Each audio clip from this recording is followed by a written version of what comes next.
Thrombin is formed from another inactive substance present in the plasma called as prothrombin.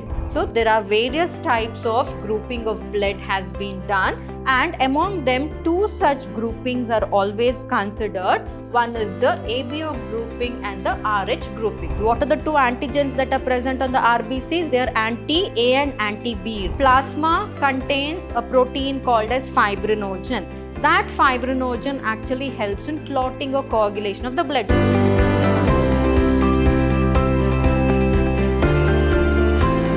Hello everyone, a warm welcome to another session on chapter 18, that is body fluids and circulation. I am Dr. Divya, biology faculty, Vidhyaashram Pre-University College, Mysuru, Temple of Excellence.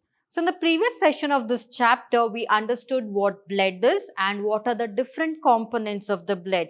We learned that the blood consists of water, mainly it is made up of fluid matrix, and then it is made up of plasma, and it consists of formed elements such as the erythrocytes, the leukocytes and the platelets. We studied about those in detail. In today's session, we shall look into the blood groups in human being, how the grouping is done, and also we shall look into the coagulation factors. So to begin with, we shall understand the blood groups of humans. So the blood are, to look in all the human beings, the blood is same, right? It consists of all the formed elements. It consists of plasma, it contains the leukocytes, it contains the erythrocytes, it contains the platelets and the granulocytes and the agranulocytes related to the leukocytes, all that are present. And the color of the blood is also red in color.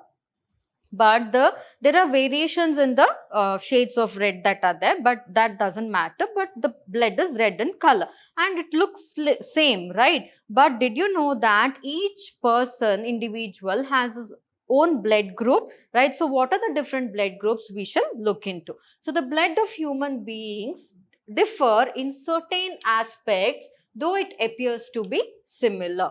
So there are various types of grouping of blood has been done, and among them two such groupings are always considered. One is the ABO grouping and the RH grouping. So we all have blood groups. That person is A positive. That is the A, B, O. All that is the ABO grouping. That positive and negative symbol that we add, that is nothing but the RH grouping. So therefore, what are the two types of groupings that are present in blood? One is the ABO grouping and the other one is the RH grouping, and this is followed throughout the world. So now let's learn about the ABO grouping. So as we know, there are two types of blood grouping, that is ABO grouping and RH grouping. So in that ABO grouping, ABO grouping is based on the presence of two surface antigens.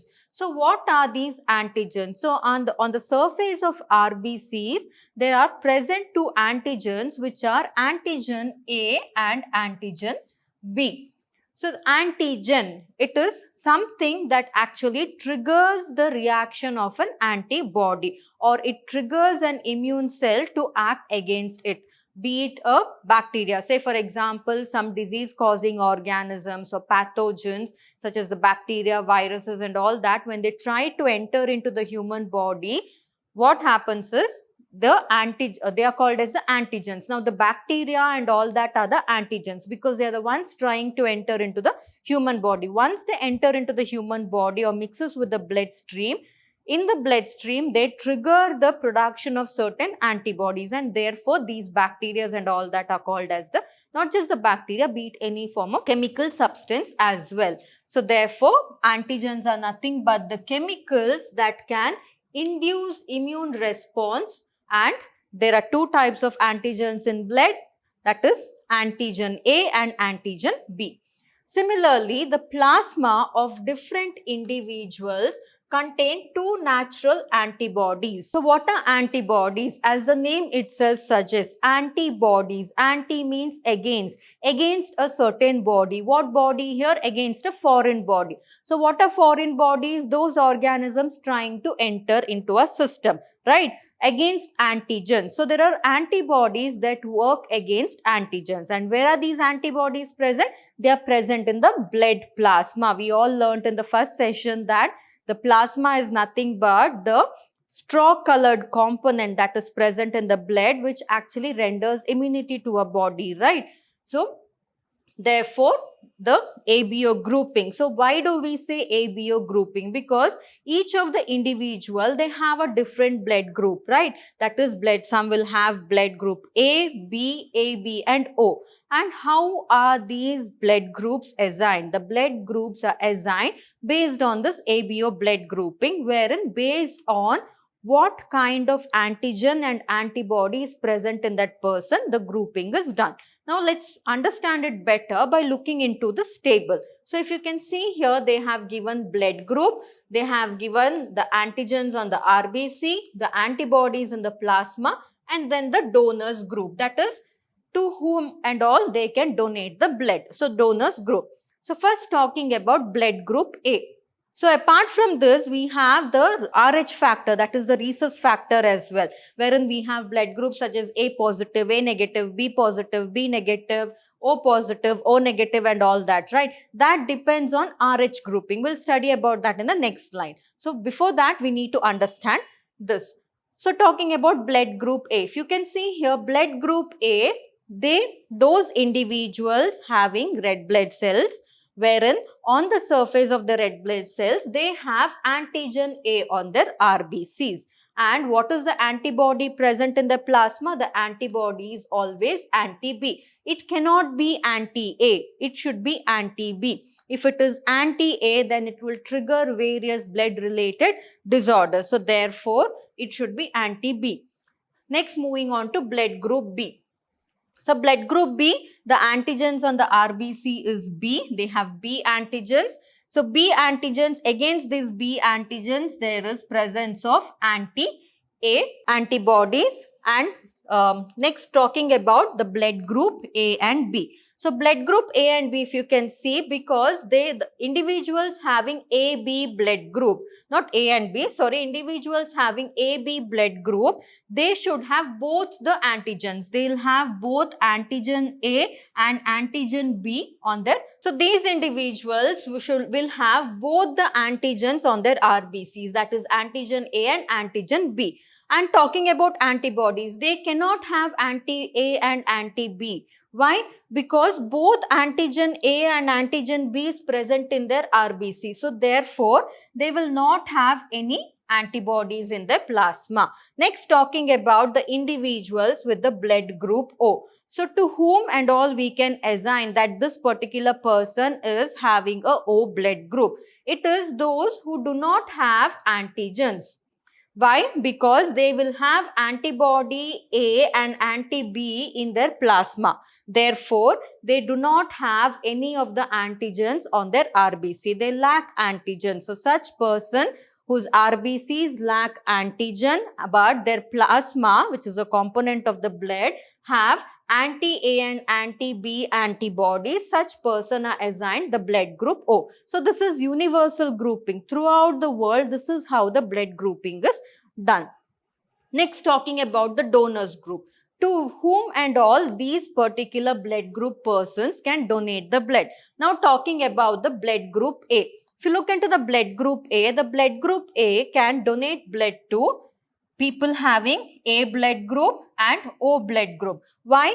Because here they have anti-B as well as anti-AB. So, that is why they can donate to A and O, because they have anti-B and antigen on the RBC is different. So, that is the reason. Now, talking about blood group B. So, blood group B, they can donate blood to B group people and O group people. So, O group people, if you can see here, they are universal receivers. They can receive blood. So, they are universal receivers. They can receive blood from O, that is from A blood group individuals, B blood group individual, AB and O blood group individuals. So, therefore, they are the universal receivers. Now, talking about the AB blood group. So, if you can see the AB blood group, they can donate blood to AB individuals, A blood group individuals, B blood group individuals and O blood group individuals. Therefore, they are the universal donors. Now, remember this. People with blood group O are universal receivers.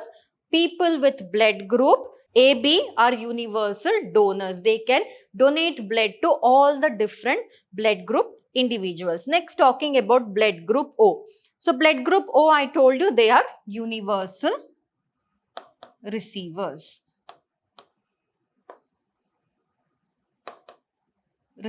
These are universal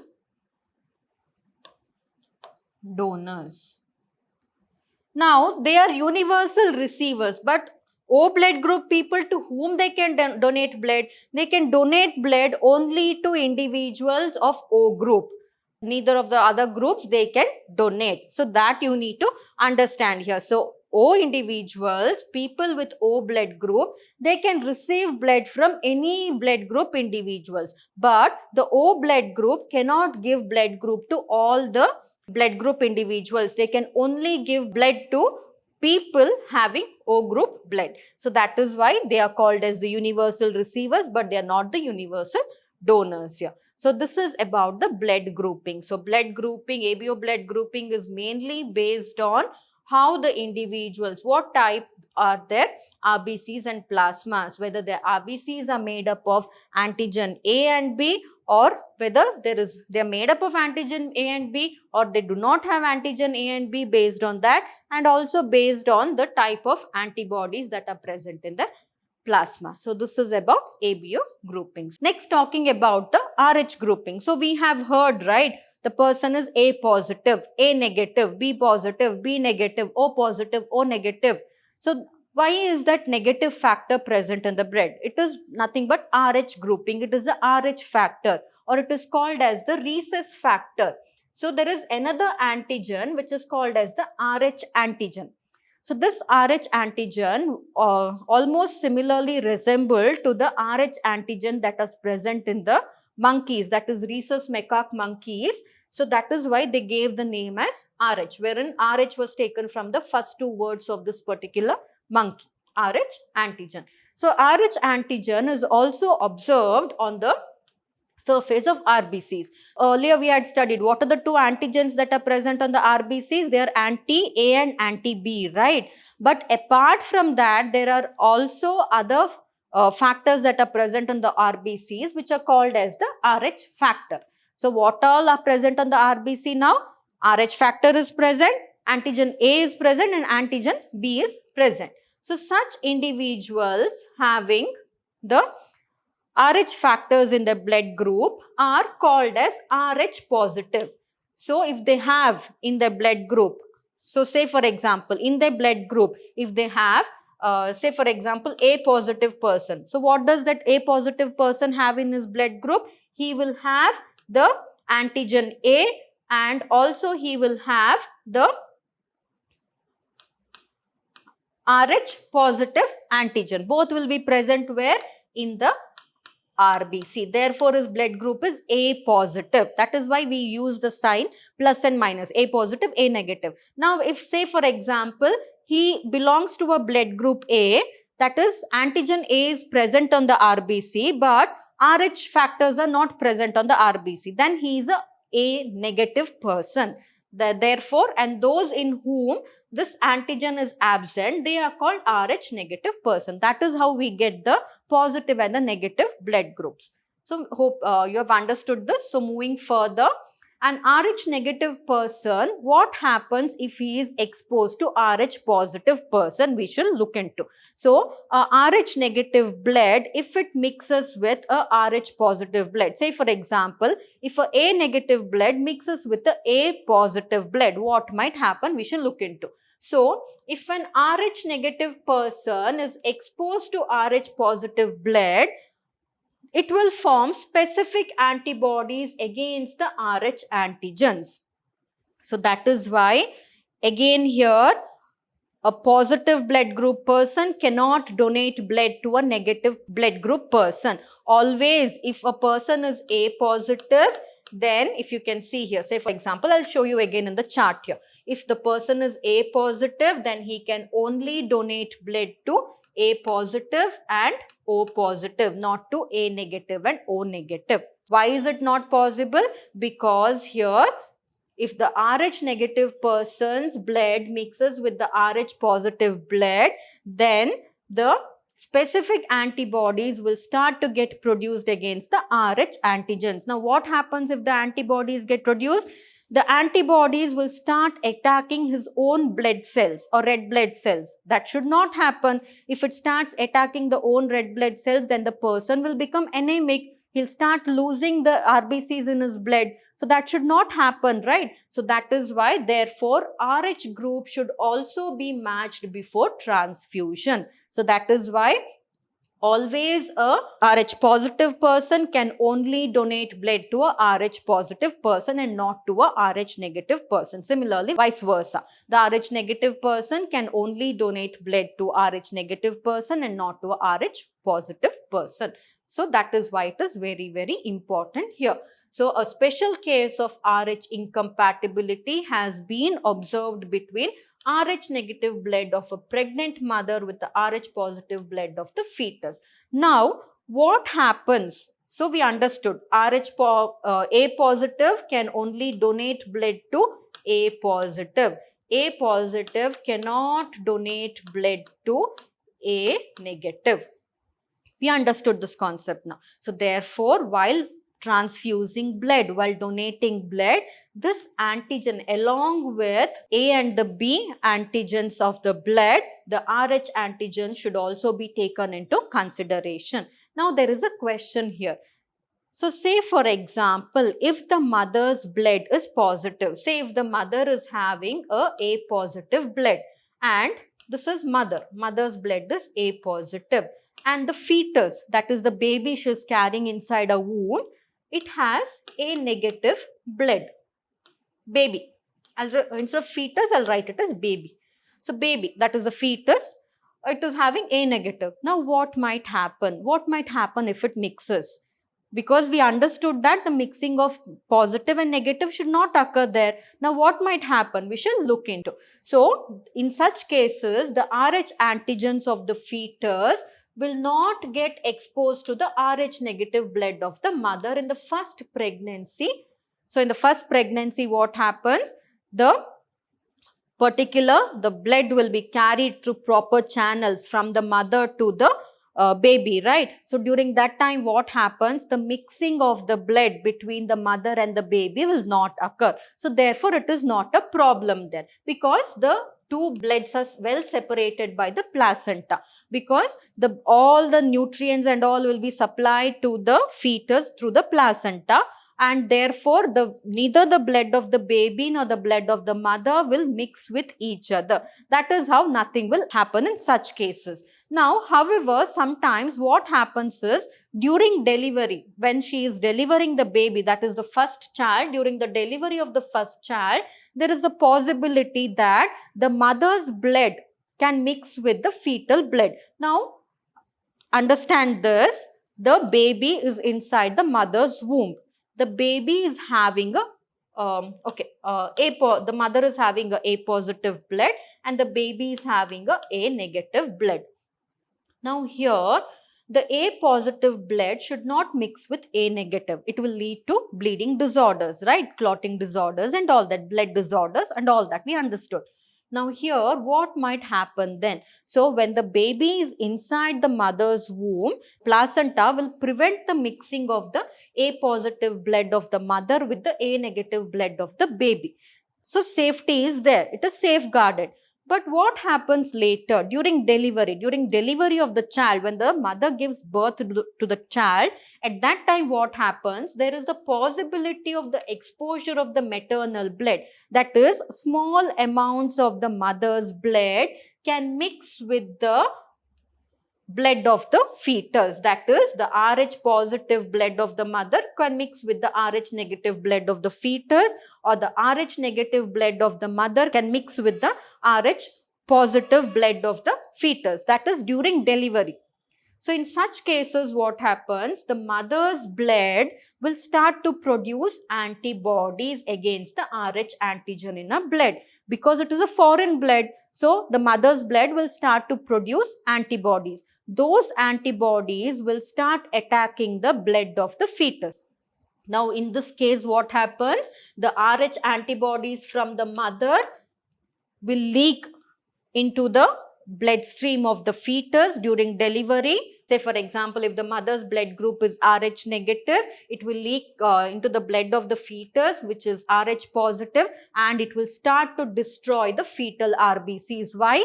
There the mother's blood is producing antibodies. What is the function of the antibodies? To destroy the foreign bodies. It will start thinking that the baby's blood is an foreign body, it is an antigen, I have to destroy it, and it will start destroying it. So if it starts destroying, what happens? In the baby's blood, the RBC's level will drastically come down, and if the RBC level drastically come down, it is fatal, or it is harmful for the baby. It can cause severe anemia and it can cause jaundice, because anemia is nothing but the hemoglobin levels will come down, the RBC production will come down, all that will start to take place, and therefore it can lead to severe anemia, and also it will cause jaundice in the baby. So this particular condition is called as erythroblastosis fetalis. So what is erythroblastosis fetalis? It is a condition in which the Rh positive blood group of the mother mixes with the Rh negative blood group of the fetus, or the Rh negative blood group of the mother mixes with the Rh positive blood group of the fetus, wherein the Rh negative blood group of the mother in this particular case starts to produce antibodies against the fetal blood, therefore destroying the RBCs of the fetus, making it anemic and also susceptible to jaundice. So that is nothing but this particular condition is called as erythroblastosis. Erythroblastosis means destruction of the RBCs. Of whom? Of the fetus. So that is why it is called as erythroblastosis fetalis. And this can be avoided. So prior itself, if proper care is taken, if proper diagnosis is done between the blood group of the mother and the fetus, such conditions can be avoided during delivery. So until the baby is in the mother's womb, no problem. But once the delivery is taking place, at that time it can be prevented, avoided by administering anti-Rh antibodies to the mother. So when anti-Rh antibodies are introduced to the mother, then it will prevent the mother's blood from producing antibodies against the fetal blood. So that is how immediately after the child is delivered, immediately the child has to be administered, or Rh antibodies have to be administered to the mother during the time of delivery. So all this erythroblastosis fetalis can be prevented. So this is about the Rh grouping. So now we have understood why Rh grouping is very, very important. So that is why they usually say that a Rh positive person should not marry a Rh negative person for this particular reason. So almost all the, that is, they have scientific reasons why certain people should not marry certain people. It is because of all this scientific reasons that are there, so that it will not cause harm to the future generation or the baby that is developing in the mother. So that is the reason. So next, moving on to the coagulation of blood. So we had understood, right, coagulation of blood is important. Now throughout, the coagulation factors in the blood will be in inactive form. Only during an injury or something they become activated. So we had studied that in the previous session. Now talking about the coagulation of the blood or the clotting of the blood. So blood exhibits clotting or coagulation in response to an injury or trauma. So when the blood is normally inside a body, flowing in a body, coagulation and clotting will not take place. Only when an injury or a wound or something is caused, then only when it starts to ooze out of the body, then only the clotting of the blood will occur to prevent excessive loss of blood. So this is a mechanism in order to prevent excessive loss of blood from the body.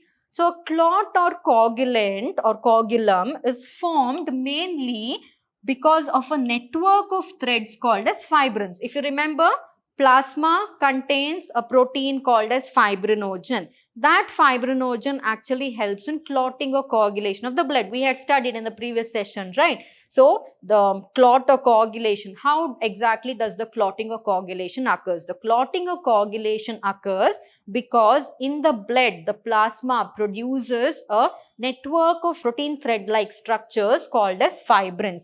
And these fibrins actually, they collect the dead and the damaged or formed elements of the blood. they trap it. So all the dead and the damaged elements get trapped and therefore leading to clotting. We shall study about that in detail here. So fibrins, how exactly do they help in clotting? So fibrins are formed by the conversion of inactive fibrinogens. I told you fibrinogens, they are always in the inactive state.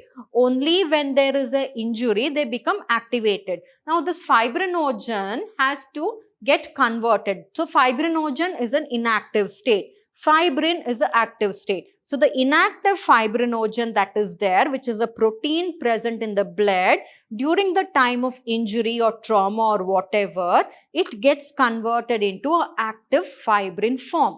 This active fibrin form in the plasma by the enzyme thrombin. So if this particular, that is, if the conversion of inactive fibrinogen into active fibrin has to take place, then there is a particular enzyme that is present called as thrombin. That thrombin actually helps it to do so.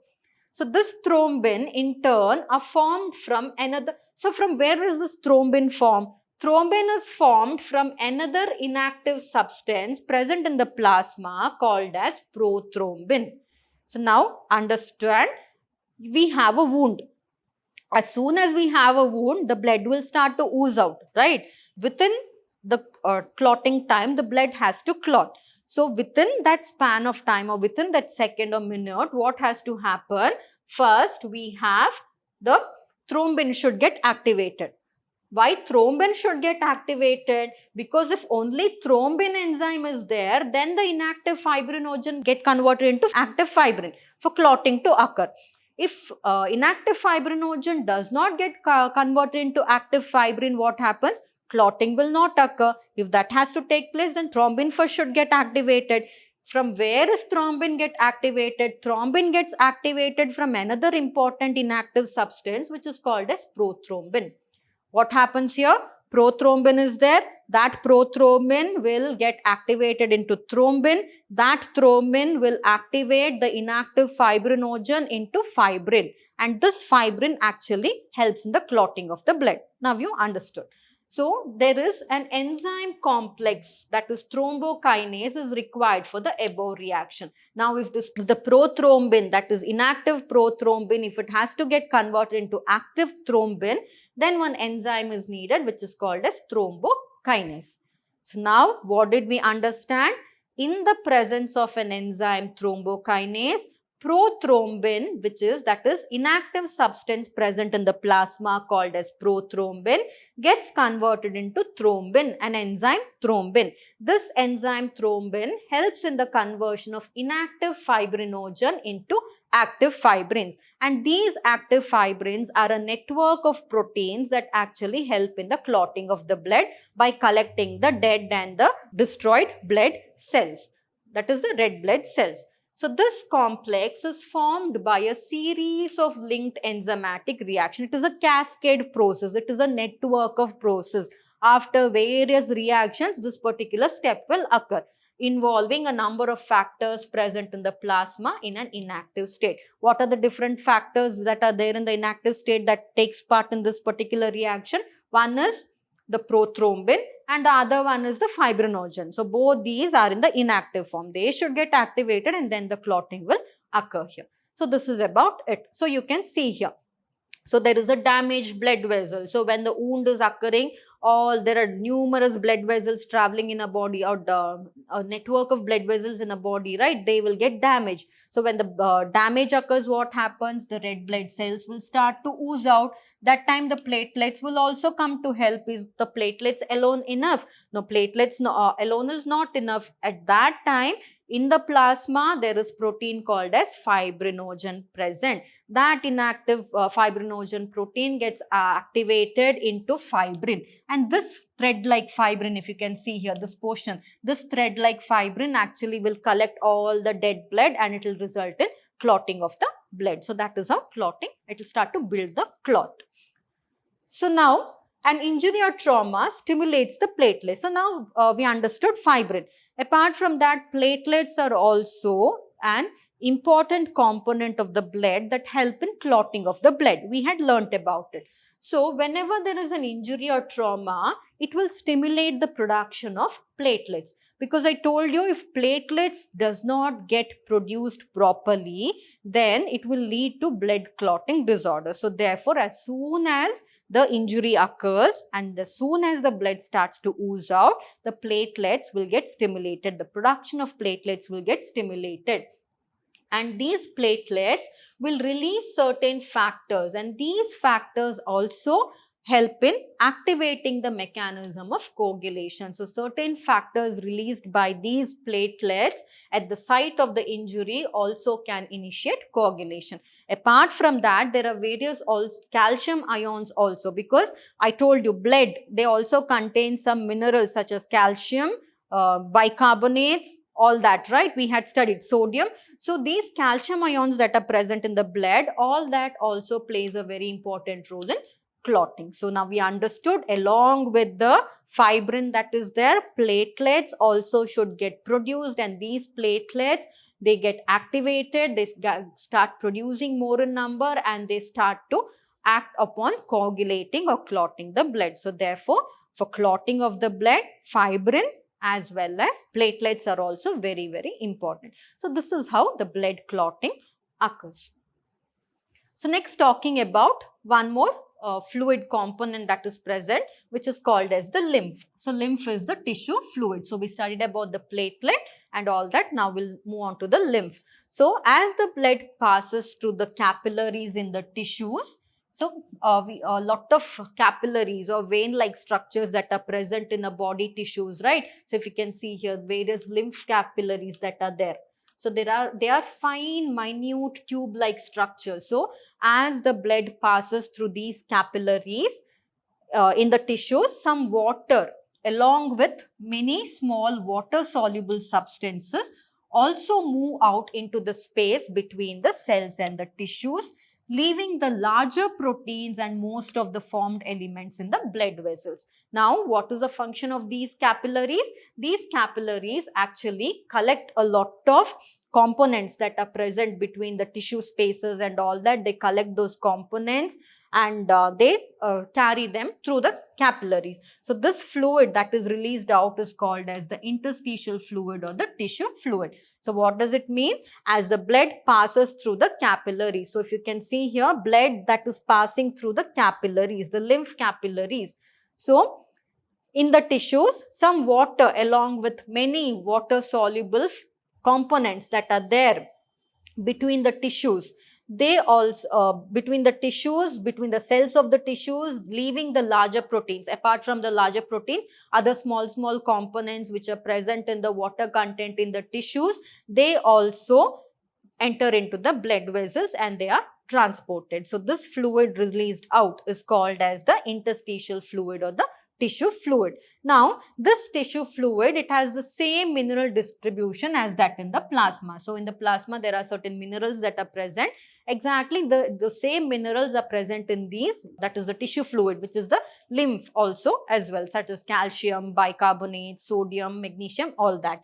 And exchange of nutrients, gases, etc. between the blood and the cells always occur through this fluid. So, all the exchange between the tissues or the capillaries, that between the blood vessels, everything that is the lymph vessels, everything occurs through this fluid itself, that is the lymph fluid.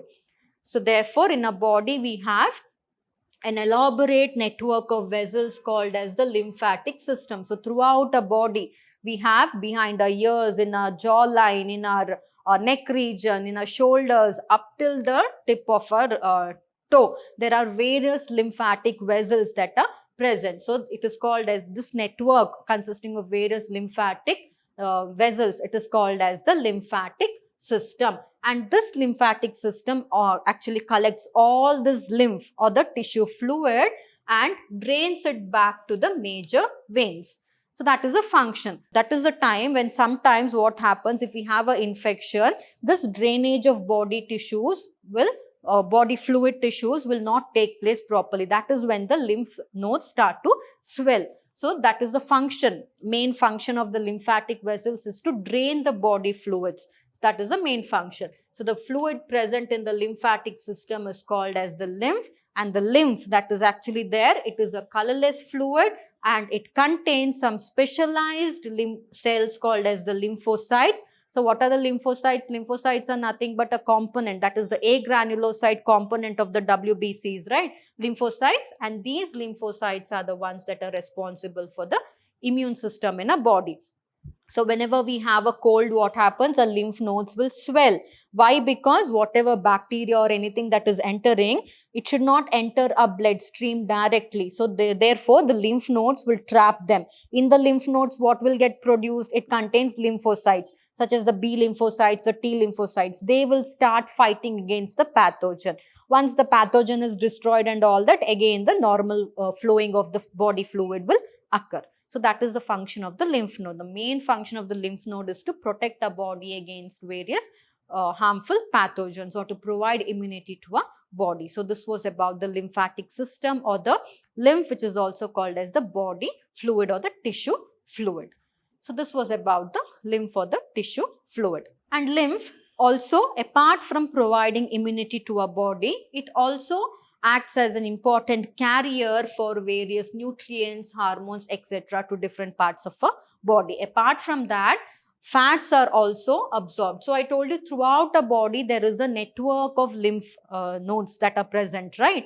So even in our intestinal villi also there is a network of lymph that is present, which is called as lacteals.